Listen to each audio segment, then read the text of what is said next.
Here, and even more excited to continue to be here with Karl Dakin, who is my go-to gentleman for funding. And in this case today, focusing directly on crowdfunding, which is a well communicated term, but not always a well understood term. So I think it does itself justice. Like I was mentioning to Karl, crowdfunding in itself says, well, go to the crowd and get funding. And if it was that easy, I guess we wouldn't be having this show today. But because there are so many nuances and elements to tell you, hey, maybe you're moving over your footprint into something or not enough, this show should really help in that regard.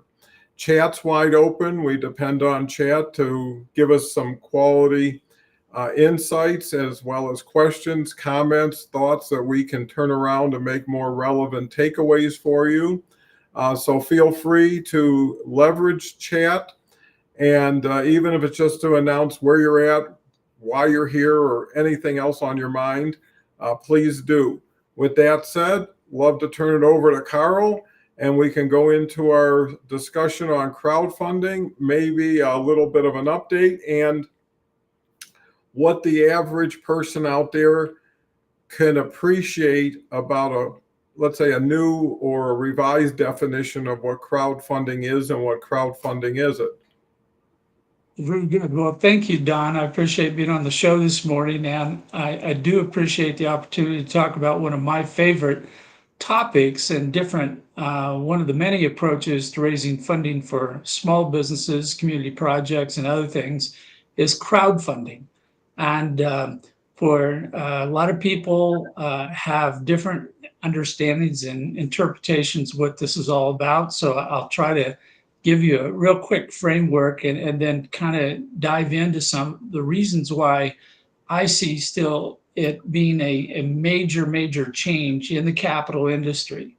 So crowdfunding is a term that's been around for a long time. It's related to crowdsourcing, crowd this, crowd that. As we started to see the impact of the internet, we realized that working together or by communicating with each other on an almost minute by minute basis, it changes how people work with each other and how they do things together. And one of the ways that they can work together is to provide funding for a particular project or business or something that's going on.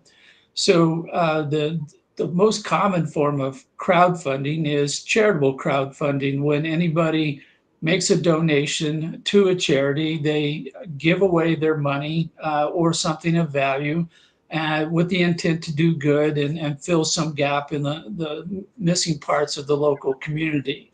So we've all seen it in different forms, from bake sales where you contribute a cake that's sold, or you go out and solicit dollars directly. As I did recently, I ran a demonstration campaign to raise money for Camp Wapi Yapi, which is a camp for kids with pediatric cancer. That camp's going on right now near Woodland Park, Colorado, where this week over 60 kids get together and basically get to be kids all over again. So I'm a big advocate and an endorser for that particular charity.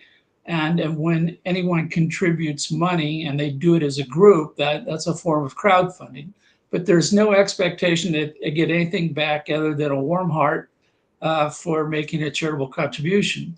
Well, a while back, it was decided that maybe we could do something that is called rewards crowdfunding, which is where you buy a product or a service from someone, and you do this as a group again, where you're going to collectively do something that might not be accomplished with only a handful of people. So the idea is get a large number of people to make small dollars into something, make it happen. So a company was created called Kickstarter, which most people are familiar with, and they were trying to help artists and creative people bring their products to market who couldn't quite figure out how to do that or fund that as independents and not working through like major record labels or book publishers and like. So they'd advance the money through a crowdfunding campaign. They'd use that then to create and finish and produce the product and ship it to the people. So it's kind of like a layaway program. If you think about buying something at Walmart or a major big box store, you basically buy it now and you pay for it later, and you get it later. So that worked pretty well. Indiegogo jumped into it, and they became the major player in the area. But there's a variety of different groups who also do the same thing, and the same premise is a large number of people come together, make small dollar payments, and something happens. So way back when in 2012, now 8 years ago, 8 years ago, 14, no, it's 12 years ago, 12 years ago, we had a recession, and the government says, oh, we need new jobs. So they asked all the small businesses, who are the largest source of new jobs anytime, anywhere, regardless, and said we need more people to have new jobs. And the small businesses go, well, where are we going to get the money to do that? And they pointed to the existing securities laws, which were largely enacted after the 1929 securities crash, which greatly restrict non-wealthy people from investing. And they said, well, use these laws. And then businesses says, those don't work for us. So 4 years after the recession started, the government goes, I know what we'll do. We'll change those securities laws so everybody can invest. And everybody means everybody, not just the wealthy, which represent only about 3% of the population, but the other 97% get to invest as well. And we go, if they do that, then they'll invest in the small local businesses, they'll create new jobs, and we'll revive our economy.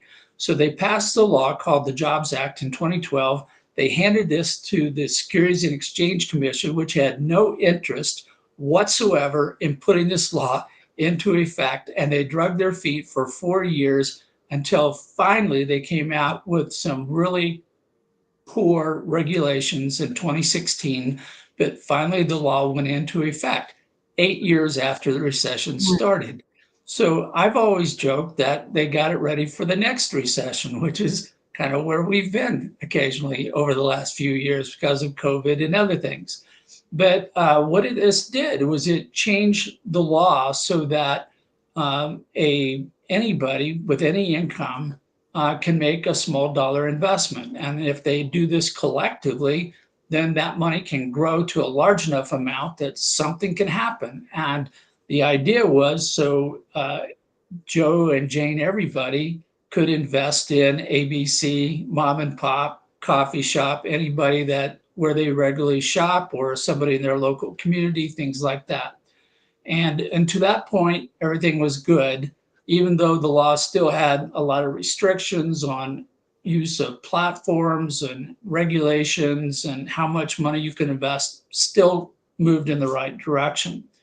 The problem that occurred was that the capital industry, which was 100% devoted to wealthy individuals because they had decades of reasons to do that, thought that, well, here's just another way for us to raise money for wealthy individuals. And they have dominated the crowdfunding scene ever since the laws and regulations came into effect in 2016.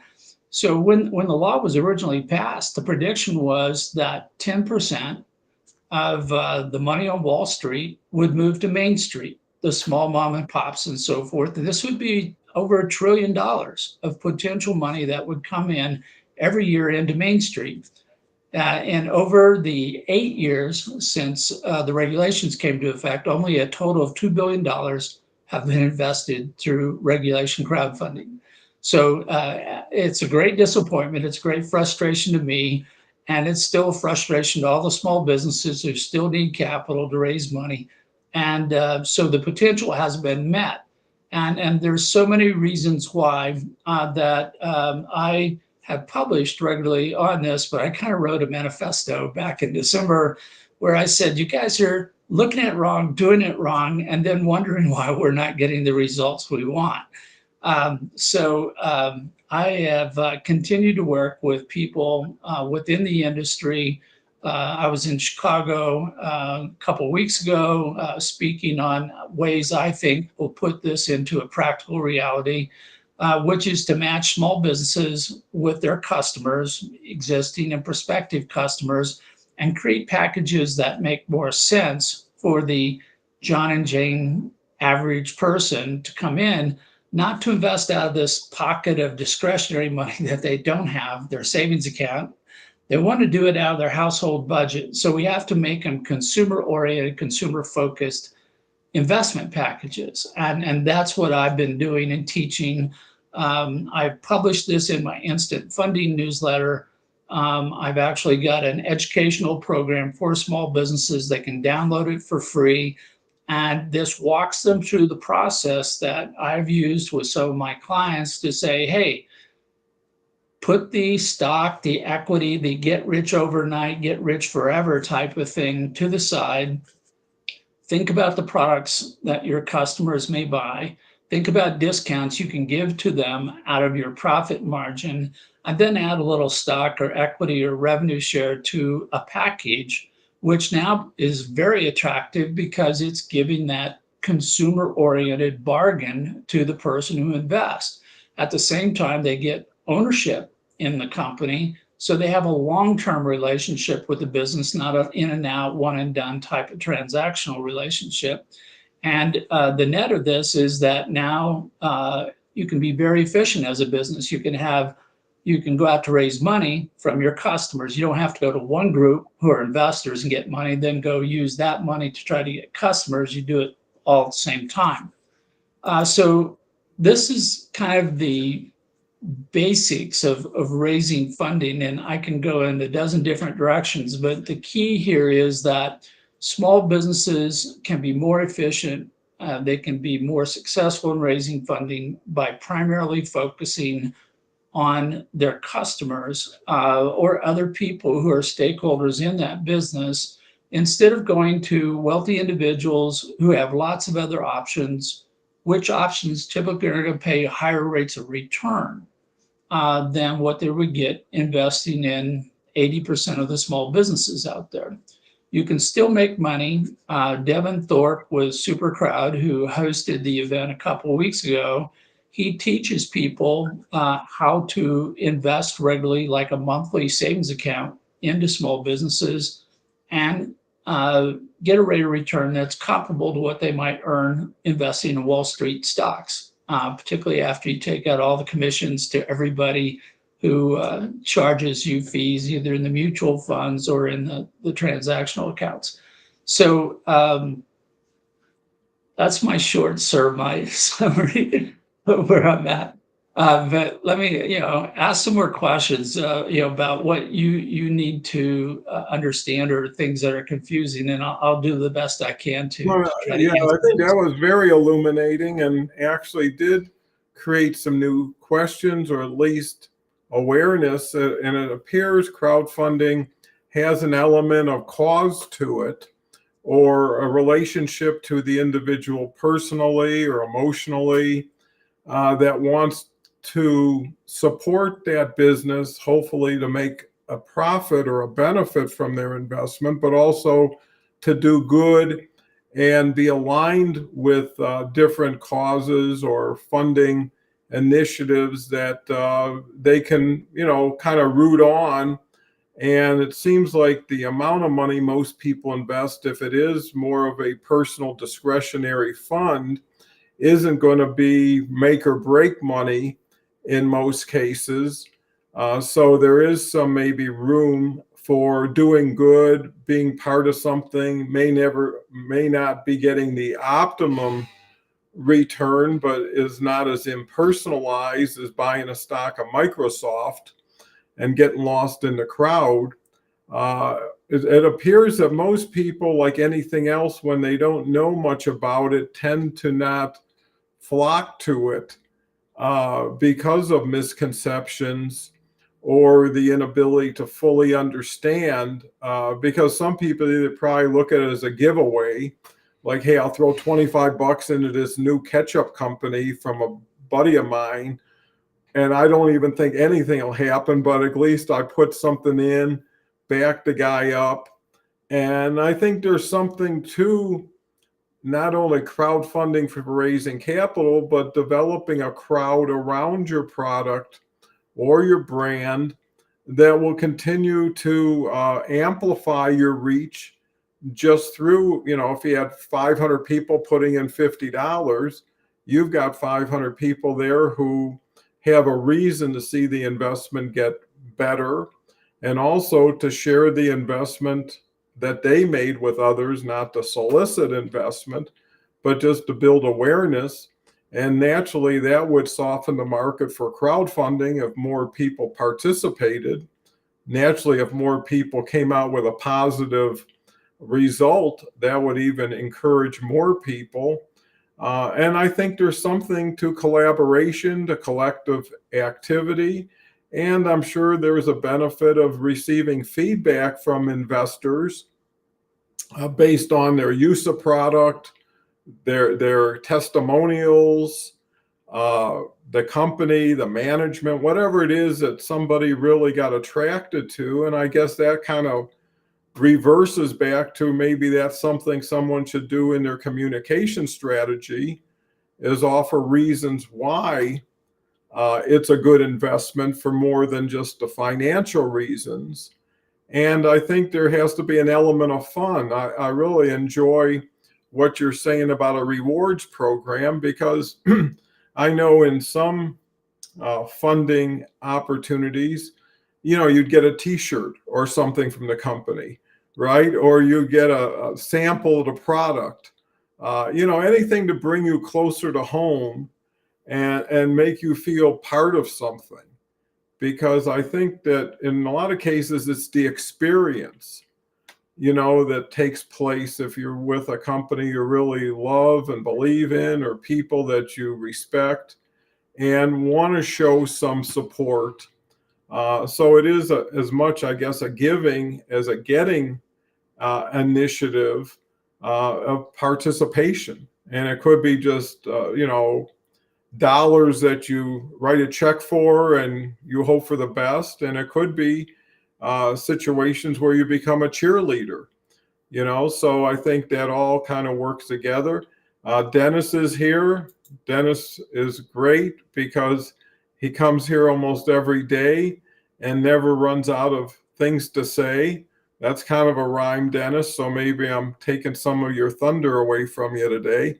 Agree, think globally, but act locally. See, just that continuous, consistent effort of rhyming promotes other people to follow one's lead in rhyming. And I think that also can relate to crowdfunding. So what makes for the most successful crowdfunders? What are the elements that they integrate into their campaign to raise capital and raise awareness? Well, yeah, I'm going to talk about this from both sides of the transaction. One is the small business side, which is the side I work with. And it's an interesting thing, but small businesses still don't fully appreciate the value of their relationships as their most valuable asset. That they don't think through necessarily the fact that there's a cost to creating a new customer, having them buy something. And so out of the dollars that they would earn on each sale of each product, if that customer comes back, the profit margin goes up because they've only incurred the cost of establishing the relationship once. Every time they come back, they don't recur that cost. So their margins go up, which means higher probability of success, more money drops to them, as owners and to their investors and their particular business. Too often, small businesses get caught up in a survival mode of thinking, which is I got to get as many sales as possible, but they end up, most of them being one and done, one-time sales, transactional relationships where the person comes in and buys something and disappears, never to be seen again. And so what we're talking about here is that with crowdfunding, when you give somebody who's a customer a chance to also be an owner in that company, it changes from a one-time relationship to a long-term relationship for as long as they have an ownership stake. And this changes dramatically the relationship between the customer and the business because now they have a stake in the game. Every time that that company makes a profit, part of it goes to that customer. And that's good for them because the business stays around, it continues to sustain itself, and it goes down that path. So it's very good for the business to be efficient by having one relationship that's both an investor and a customer, but it changes that dynamic. It's building the relationship. And since businesses don't understand this as well as they should, or at least they don't act on it as they should, they spend a lot of time churning through new customers. But if they started thinking about building long-term relationships and using crowdfunding to help them do that, then this will help them survive. It'll help them make better profits over time. And that's good for them. Then beyond that, because a customer is now an investor with a stake in the business, they have a reason not only to shop there and buy products from there instead of from one of the competitors of that business, they also have a reason to tell their network, their friends and family, their relationships, hey, I'm an owner in this business. And, basically, you should shop here too. So the person becomes an advocate for the business. Now, this may be informal where they're just telling friends, about this, or it could be more formalized in the form of a rep or affiliate agreement of some kind. But at this point, this for a business, to me, this is the trifecta. You have one relationship that serves three purposes. You are a customer, investor, and an advocate.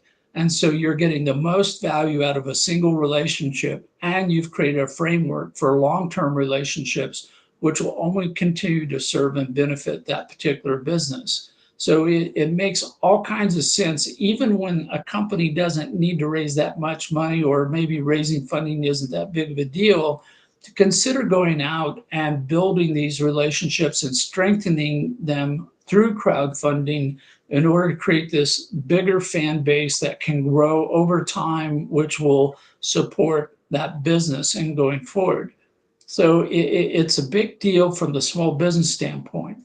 The problem is on the other side, the customer has been disenfranchised by the entire investment industry for so many decades. They've been told you're stupid, you're unsophisticated, you're not qualified to make an investment. And this is statements made by the head of the SEC, by various consumer groups, by different people who have an agenda to make you pay them to give you advice, which may or may not be worthwhile. And what they are doing is they're saying, you shouldn't make your own decisions. You should use somebody that's professional. Oh, by the way, you should only invest in Wall Street, even though the prices there have little or no relationship to profit making. It's just a large hype spin game as far as I'm concerned. I have no money in the stock market right now. I have no intent of buying any stocks that are traded on Wall Street, because I don't trust the public to do the right thing and price stock based upon the value of that stock or what the profits earned by that company. It's up and down. It's a roller coaster. It's more like watching a reality TV show than it has anything to do with real markets. So in this regard, the person who should be investing has been told since day one through their entire life, no, you can't invest, or you can only invest this way. And you're subject to the fluctuations of the market. You have to pay all these people in between who may add little or no value or may take value out of the transaction. It's a rigged game, and I'm very unhappy with it. So when you invest in a local business through crowdfunding, you are actually doing something that may give you value at so many different levels. And as much as I would love for people to do it because they want to support local business, most people are going to react to an investment pitch as what's in it for me. And the small business needs to answer that question very clearly, very concisely, with a deal that makes sense. And again, part of the reason for the failure is the small business goes, "Hey, I'm going to give you a percentage of my company," and you go, "What does that mean?" Well, sometime in the future, we don't know when, you're going to get some more money. We don't know how much. You might actually lose your money, which is actually more likely. So why don't you give us some money and we'll do something with it, and you may or may not get any benefit out of it. Uh, and the average person, including me, would go, that's not really appealing. That doesn't help me. It helps you, but it doesn't help me. And yet this is the common story that small businesses have been told. They said, this is how you get on stage, you do your elevator pitch, you do all these other things, and you act like you're going to be the next purchase of a venture capital group or a merger and acquisition. Some big company's going to buy you, even though statistically this is less than 1/10 of 1/10 of 1% of all the businesses out there.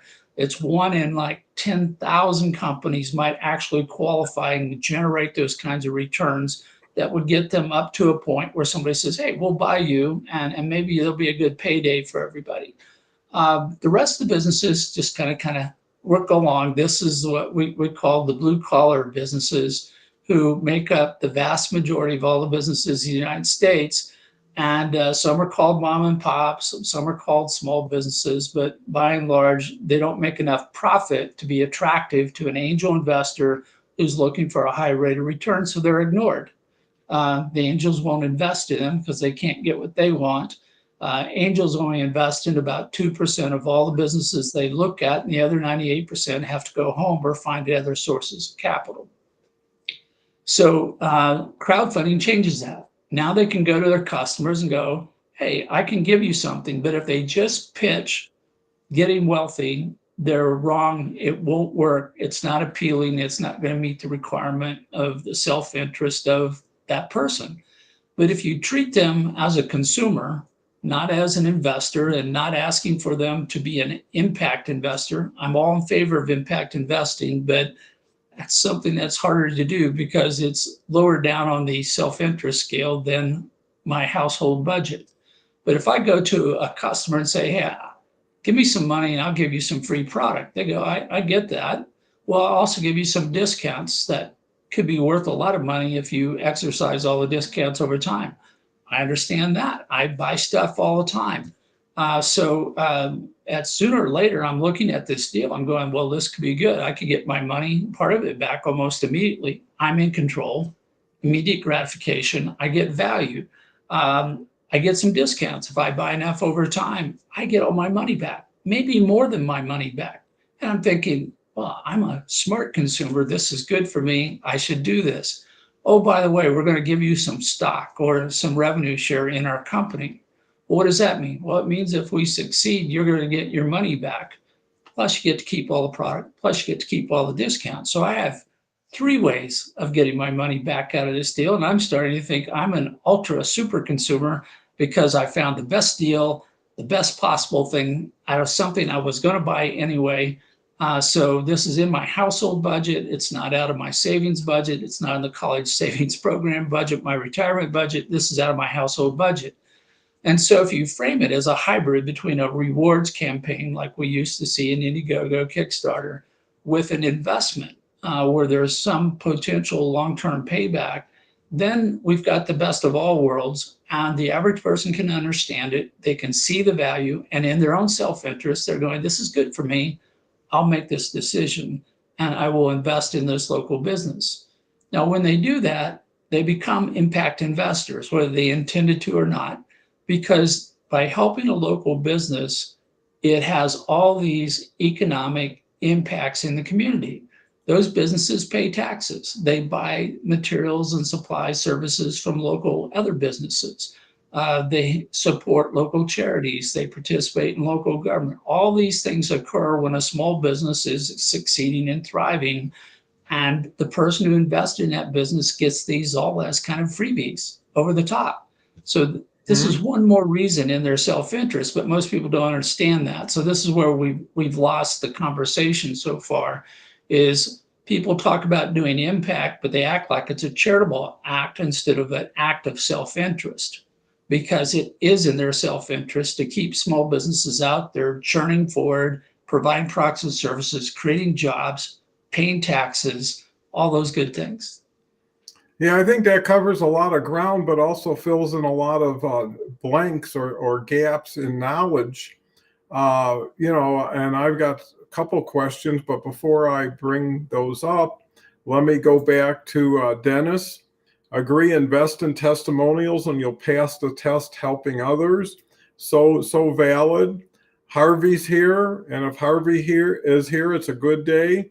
Harvey's a great colleague of mine and Carl's, involved in our cohort group that meets every other Thursday. We'll be meeting this Thursday. And Harvey has the franchise show that follows my show tomorrow. Karl has his show, which precedes my show tomorrow at 10 a.m. Eastern Time, 8 a.m. Mountain Time. And it's all about funding. And if you liked what you're hearing today, you can continue to hear it on a regular basis. Harvey also has the Thursday show, which follows my show, which is about franchise branding and, people telling their brand story. So can never thank Harvey enough. Without Harvey and Kelly and Karl and Con and Dave and on and on. I hope I haven't forgot anybody. If I have, I'll remember Kelly. That's kind of like crowdfunding in a sense, is investing one's time and effort with someone with what they're doing, and in return getting collateral benefits for what you're doing. May not come at the same time or in the right amount or same amounts, but it has an opportunity to formulate, bubble over, and create something that couldn't have happened without the collective getting together, whether it's crowdfunding or crowd supporting in our way of doing things. So thank you, Harvey. Check out the show. And the other thing about Karl's shows, Harvey's shows, and my shows, they're all on our profiles.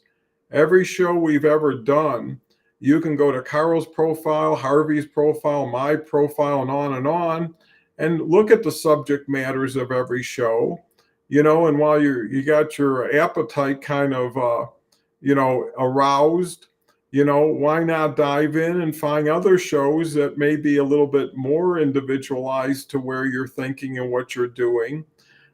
Dennis comes back with, agree, better to have a stake in the game and not a mistake, plus avoid the shame, for sure. Dennis, agree, most investors say buy you, not buy you. That's so true also. And I believe Karl made some great points in that when you can find some personalization between you and the prospective investor, maybe they're a customer, maybe they're a vendor, maybe they're a good friend, maybe they just see down the road just like you do, and see the trends that are happening and how you're taking advantage of the trends. It's also good for startups, for people who don't know you.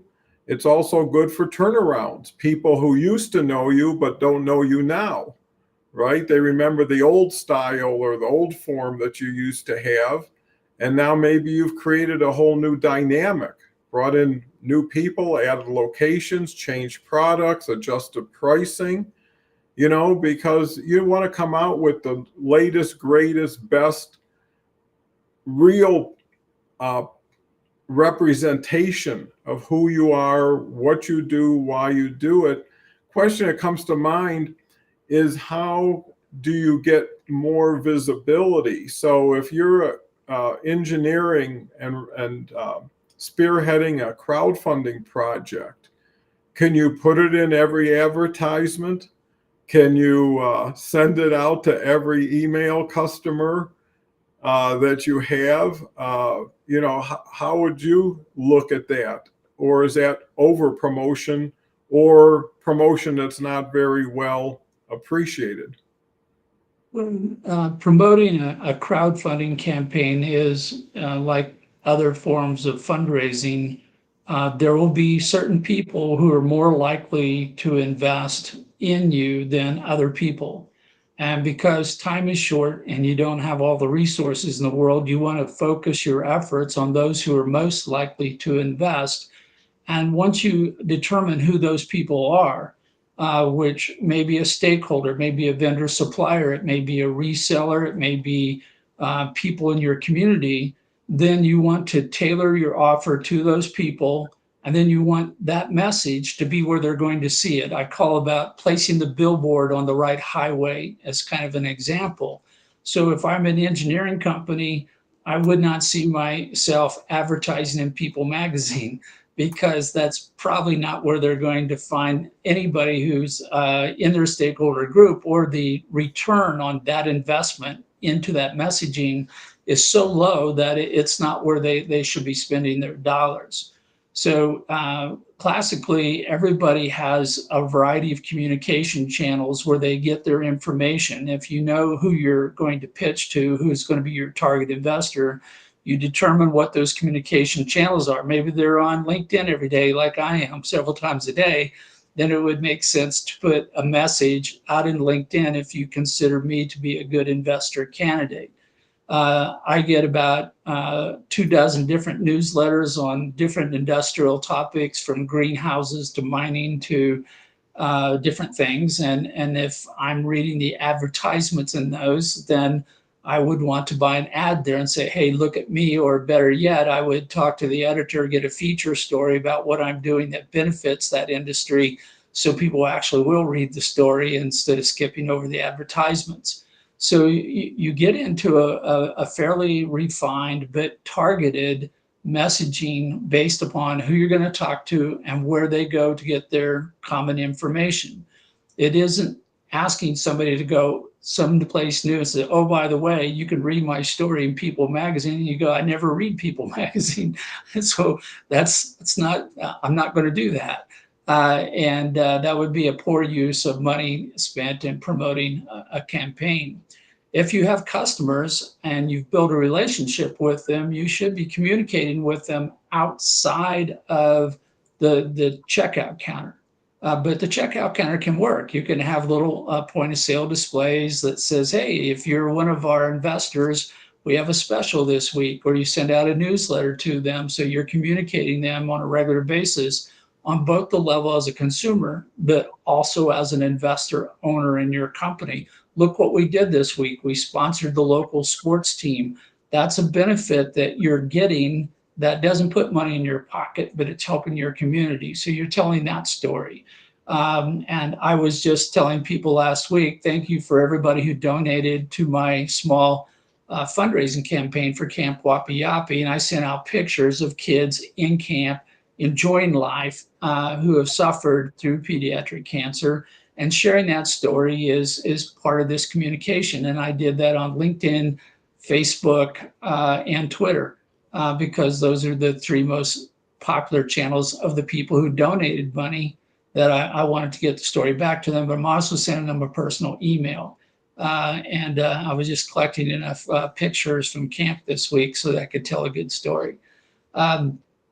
So you're doing this, you're thinking through this now. You're going to have a relationship. How do I communicate with the people with whom I have a relationship? And there's different ways. I'm using LinkedIn Live, like being a guest on your program. I have my own show where I am still looking for a guest for tomorrow. So I may talk to you more about that, Don. It's been a very busy weekend. I work with a variety of people, and I appear as guest on podcasts and everything. So I look at all the different ways I can communicate, and I have to figure I've got so much time in my promotional account. I've got to be wisely spending that time that I have. But this is on a case-by-case basis. Every business is different. Their customers are different. Their stakeholders are different. I believe in highly customized targeting, crafting offers, promotion of those offers, so that we're as efficient as we can be, because raising funding is not the reason we're here. We're here to run a business. I want to get through the fundraising as quickly as possible, get back to business. So I'm not distracted by talking to people unless they're a customer, in which case I get a twofer out of it. Well, it looks like you really have put a lot of thought, had a lot of experience and exposure to crowdfunding. And I guess one of the keys then is when someone's considering fundraising like that, why not fully consider your involvement versus going it alone and just kind of Googling something, following up on something? That's a question we can think about while we, again, answer some of these comments here. Agree, get people to know you and not know you. That's well said. Agree, sharing, caring is important. And just want to mention Omar's here. Thank you for coming, Omar. Omar's a great guy, runs Zoom Party, and is going to be a guest, I believe, next Thursday on the show now, 4th of July. So it'd be great to have Omar. And Omar does a lot in really reaching out to his communities, bringing people on the shows, brings kids on his shows, really expands his reach that way. And you never know what you don't know might appeal to people. I really applaud Karl for really defining, your sweet spot when you're going to raise capital as far as who that population is that would be most attuned to investing. And again, if it's good for one, it's good for people like that one. So once you find that group of customers, and obviously it's a beginning when you do it, not an ending. So once you start to raise the capital, or you raise the capital, you got to keep the communication lines open. You got to, I would think, having progress updates. We were planning on opening a store. We opened it 2 weeks early. It was a big success. Thank you for believing in us and supporting us. And we have, blah, blah, blah, because people are buying into a story, usually your story or its story, your business. And they want to know how the story's going. Not as much maybe as someone who put a few million in, needs your quarterly statements, wants to go through all your financials line by line. But, are we achieving something on these 3 counts? Are we helping the community? Did we hire 10 more people last month because of this? And from a business standpoint, the more you can get people to generate revenue, the more cash flow you're going to get, which would be a benefit. And sometimes fixed expenses are already in place, right? So if your rent is $3,000 a month, it doesn't change whether you do $5,000 worth of business or $50,000. So incremental sales could be maximizing profitability, or at least break even. And, people, I think, who get involved want to be involved or stay involved as a general rule. And it's usually not their fault if someone stops sharing after they've raised the money, stops caring as far as what Dennis has said. And people will go a long way not worrying about their investment if they continue to believe it's doing good for someone, right? It's not just money in and money not returned, but maybe money redirected or money deferred back to the person who gave it, so it'll give itself a chance to work within the business and make it stronger. Plus, I guess that once you become an investor, you become more aware of what it is to invest in it, and also what it is to develop it, right? So if you could say, well, hey, I understand this now, and maybe my little shoe store could benefit. And I think, it's better to do it right and do it better than do it bigger. So success is important, especially, first bite out of the apple or the lowest hanging fruit, in order to get people an idea like, yeah, this is real. This, and some people probably, just like if your kids were selling Girl Scout cookies, even if they're diabetic and never would eat a cookie in their life, they would still say, well, here's, because my granddaughter was a big Girl Scout cookie salesperson, and she was selling. She came up with videos, and this was like years ago, and thank you videos, and she sold thousands of boxes. Because she got the word out, used things like YouTube in order to do it. But also, you sharpen your video skills, you sharpen your marketing skills, your communication skills. So there's a lot of running room here, but I think it has to be quality defined and delivered. And, I think you got to always put yourself in the other person's shoe, is what would make me want to invest in this? Well, can I create that same opportunity for someone else? Karl? No, this is the thing is it's a common failure of a small business to go out and say, I'm raising funding, which is a statement that says it's all about me. And they're expecting the person across the table to go, oh my word, I should give you money because you need money. And I just start laughing at that point because I'm going, what world do you live in that you think that somebody should fall over themselves to give you money just because you're a small business? And particularly when I may not be a customer and I may not like your product. If I do know your product, or I may not like the way you're doing business, or you're not a bad guy, but Joe also sells what you sell. And Joe just put jerseys on my kids on the small baseball team that my kids on. Which one am I going to choose between those two investments? Let me think about this a moment. I think I'm going with the other guy. I think it's really good to focus on the customer. What does the customer get out of it? But the customer doesn't just get the product. I buy a pen, it writes great. It's a commodity. There's like thousands of companies that make pens. But if this pen company was doing something that supported a charity or my church or some other organization I cared about, then I'm going to give this one a higher status. And then, oh, by the way, if it's in my backyard and my cousin works there and he's got a job and he needs that job because he's got 2 kids and so forth, then I'm going to give him more points. And businesses don't do a good job of explaining the impact they have on their community, on the value that they're giving to their community. If they did, one, people would appreciate them more, another reason to shop there more, but at the same time, it's a reason for them to support that business through investment because it's in the self-interest of the customer. And as the business starts to really zero in on the fact that a customer wants more than just a pen, Mm-hmm. they need a roof over their head, they need a job, they need fire protection to come in case they have a house and it's a fire. All these things have to be paid for by somebody.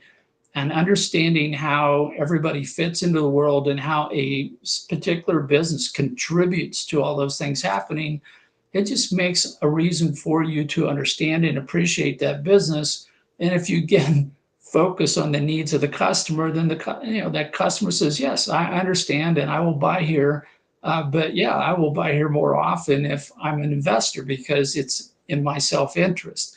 And I don't mean to, in any way, make it sound bad. People have to work in their self-interest. That's the way they are. Businesses have to cater to their customer. The customer is always right. All these phrases, however correct they may be, but they're generally correct. You got to work on that. And a lot of businesses don't take the time. They don't trouble themselves with that. They just try to throw goods and services out the door and hope that they keep doing it over time without understanding how this larger macro economy works, and they don't do as well for those who understand and appreciate everything. So I like crowdfunding because I think it does help consumers understand the businesses they invest in and understand why they're important and how they contribute to their community, which helps them understand their community and what their role in the community is. And it just creates a better feedback loop or interactive system where everybody comes out ahead. Whereas buying something online, buying it from someone who sends all the profits out of the community, that's not good. And it's something that most people don't understand. They think that somehow this will constantly, settle like water. We'll always come back to the same level. It doesn't work that way. If we export all the wealth out of our community to somewhere else, well, it went there. That doesn't mean it's coming back. Yeah, those are wonderful points, and it brings to mind a couple of areas or situations. I was reading today on the demise of rural communities, and it focused on rural Pennsylvania, and it focused on births versus migration. So, in other words, how many people or people who are coming into the community versus leaving the community. And at a certain point, they can't sustain important services, right? If not enough kids are in school, they can't afford to have that many schools or that many teachers, or typically it's a cutback. So now you got 45 kids to a classroom instead of 30. And that doesn't make for attraction to that community, and it doesn't act as a retention for that community. Why would someone stay here when you can get on a bus and end up in Phoenix, Arizona, or Las Vegas, or some town that's on fire? And I think a business is a community just like a city. And what services do you offer to the community? At the same time, I see large companies who make really strong statements, like Target would say that, our store contributes 2% of its profitability to the area. And they may even show, well, Bear Creek High School got $10,000. And so when your kid's going to Bear Creek High School and it says, well, Target just put 10 grand in for the band, there's something beyond the financial side. I'm sure if Walmart was half the price, you would still go to Walmart. But at a certain point, you just feel comfortable. One thing about pricing and money, they seem to become less important when more important things become important, right? So if it's like, hey, yeah, I don't care. I don't mind, usually the statement, I don't mind spending a little more because I know it does so much good. And I know it's important to people like that. And that's the justification. So in a way, you're paying the 2% through your participation that they're contributing. And in a way, it allows you to be the contributor through them, right? They're the agent where they can take their profit. And also they solicit opportunities in the community that they're not aware of. So if someone's doing a special car wash, maybe they'll let them use the parking lot. Maybe they'll promote them in their newsletter. I think what's important for small businesses is to integrate their strategy in their strategy and not make it, well, we're only telling this story to the people who we're looking for money for, instead of always telling this story every day. I know, like here in Colorado, Vitamin Cottage, they always tell the story of the lady who founded it. And they always have a picture of her on the wall, and they always have her foundation that she created. I mean, Coors Brewery used to be more the same way when it was a family business. And it was a local brand, like every community used to have their own beer brand, and if you were in Detroit, you drank Stroh's. If you were in Milwaukee, you might have drank Miller. And just like football teams, they all have huge foundations, that invest in the community, why? Because they're pulling in incredible amounts of money, incredible amounts of people. I think there's that element of feel good that people want, because once you buy something or you sell something, what lingers afterwards? And you like to feel there's integrity. There's honor here. There's people trying to do the right thing. And it's not always easy because the media is always easy. I had an experience when Walmart.com came to me a long time ago, 15, 20 years ago, and allowed me to be one of the first of 6 players on their marketplace. And it was a closed marketplace. And I saw how hard they worked to make things happen. They gave me 6 months and 6 people in order for me to be good enough to sell, right? You had to reach certain metrics. You had to have a scorecard. Well, I'll never be ungrateful, but those are stories most people don't see. You know, they hear the ones that pull, that make your hair go on fire, and, it lingers to a point. So I think, if you're going to do something, why not integrate it in every part of what you do, right? So in other words, have the people who are working in the store share stories with people that are important to them. Why we use better ingredients, why we help the community, why we get in front of things like Habitat for Humanity and help build a house once a year. Because you never know what's going to turn some people on. And naturally, if it doesn't turn anybody on, you have to ask yourself, why are we doing this? And if we're doing this and we're not sharing what we're doing and how we're doing, why not? What are we leaving too much to the imagination? And why not get feedback? Why not ask customers if you have a minute without being intrusive or taking up too much time? Do a survey, even if it's just a verbal something. What'd you like about this? What'd you like about that? Or we're trying something new. And you always like it when people show a little bit of freedom and says, hey, why don't you just take this and try it? I remember when I was selling, I'd always say, hey, listen, if you don't like it, bring it back. But buy it, take it home, because I'd always hear, well, my wife might not like it or it's too expensive. I said, no problem. As long as you don't beat it up, bring it back tomorrow. And you know what? People don't bring it back tomorrow. There was a sales promotion that we used to call in a different business, the puppy pack.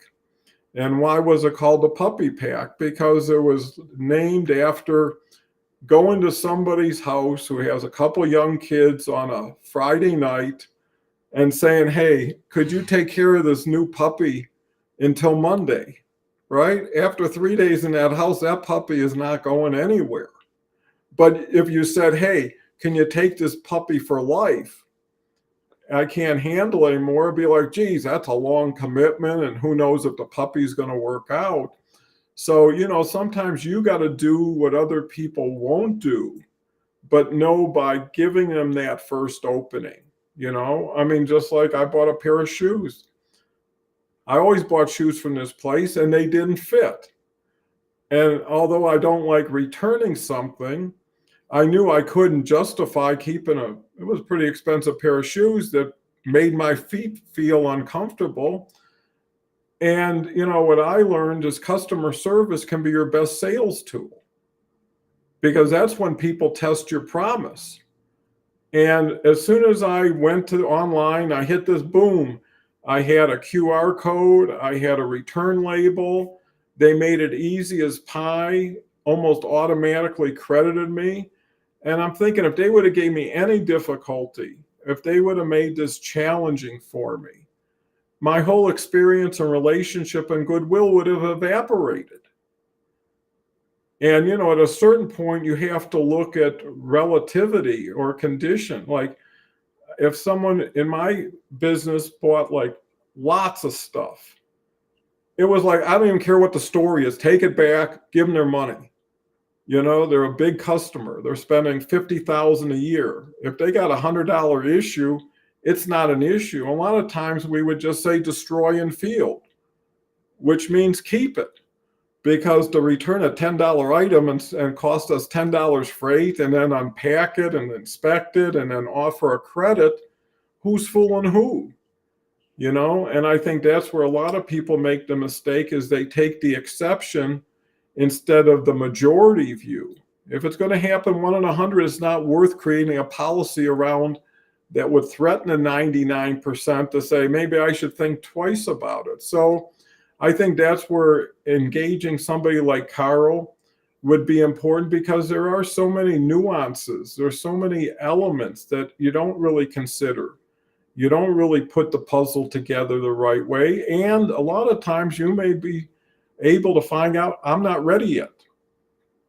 So maybe it's not a matter, do you do it right or not? Maybe you defer it until you get it right or not, and you understand where you are. Like, okay, you check 8 of the boxes, but here's 2.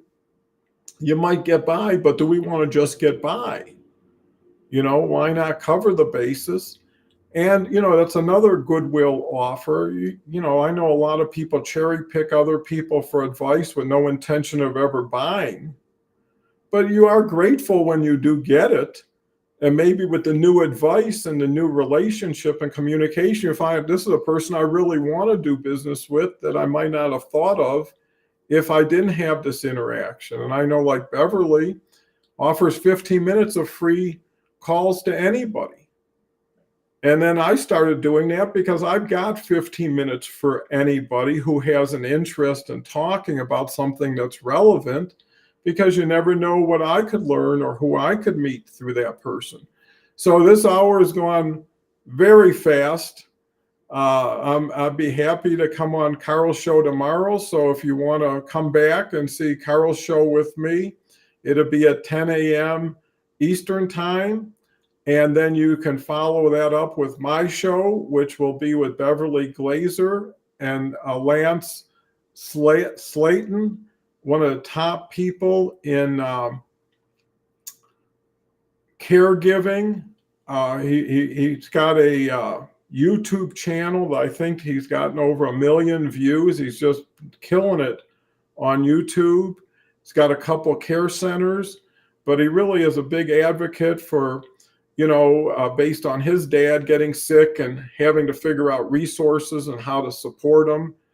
Decided early on with his wife to develop this business. So anyways, that's Tuesday. Wednesday, we've got Dave Snell, and we've got Jason Gerardo, and then Thursday, we got Kelly Stanecki. So full week. Karl, last thoughts and words you might want to share? I welcome anyone who likes their small businesses, places where they shop locally, to think about, how your relationship might change if you were an investor owner in some way with that small business. And then, as an investor owner, just ask yourself, what actually benefits do I get out of this business? I know I buy products and services here, but what else is this business doing for me that's helping me directly or indirectly because of the work they do in my community? And I think that you'll come to appreciate the larger, greater value that small businesses have in our communities, and all of the stuff that we get out of that. And that's a reason to consider investing. So with that, thanks for giving me the opportunity, Don, to both share and vent a little bit about crowdfunding. And yes, I'll talk to you some more about where we can take this conversation tomorrow. Well, sounds great. I sure enjoyed it and really appreciated the new knowledge share that took place today, because smarter is always better. It's better to be an informed investor or just a knowledgeable person about what you're doing, because it takes a lot of the mystery and maybe lack of awareness. People just form a stereotype of what something is and exclude themselves from participating because they don't know enough to know that it is possible and it can be fun, right? And you can make it fun, where a lot of times, I guess, larger investments, you buy a share in Microsoft, you're not going to get a lot of fuzzy feelings for your one share. The chairman of the company is not going to send you a handwritten letter or tell you how he's going to donate $30 to the Little League team. And I also say in closing, there's a little bit of something for everybody, right? So you could be a crowdfunder and also be a institutional investor or a personal investor. So you don't have to put all your eggs in one basket. And, sometimes you just get better at doing something by doing something. Nice thing about crowdfunding is usually the amounts are not life-changing amounts, right? So whatever you do, you're not going to get burned too badly, but you can really appreciate what someone's doing. And sometimes there is something to being the better person and saying, I'll go in for a quarter and let someone get the 75 out of it. Because I've been there, I've done that. People have helped me that I question why would they want to do this? And it wasn't for the same reasons I needed the money for. And some people are in a position where they don't care. I've had people say it's not the money. I don't care if I ever see it. I'm just happy to support you, happy to be part of this, happy to be associated with these people. One last thing I'll say, Kelly got involved with Wheelchairs for Warriors. And it all came from having a guest last August, which started a conversation, which began a relationship. And then about a month ago, they reached out and made her the engagement outreach person for their organization. She's traveling to Florida. Department of Defense has like an 8-day big event. And she's actually going to be on the pit crew. So as soon as a wheelchair fails, they jump in, do whatever they can to fix it up, get the individual back on the track. And, it's community. And, just being part of that, you get up close and personal. And you do start to feel things in your heart that maybe your pocketbook or your mind may discount or not even appreciate. So with that said, see you all tomorrow on Karl's show, on my show, and then naturally follow with Harvey's show and with Kelly's show, who's got the awesome journey tomorrow, and maybe hear more about what she's doing. So thank you, Karl. Thank you, audience. Appreciate all that you do, all the time you do it. And we'll be back in 22 hours, not just 23. So take care, Karl. Take care, everyone. Have a beautiful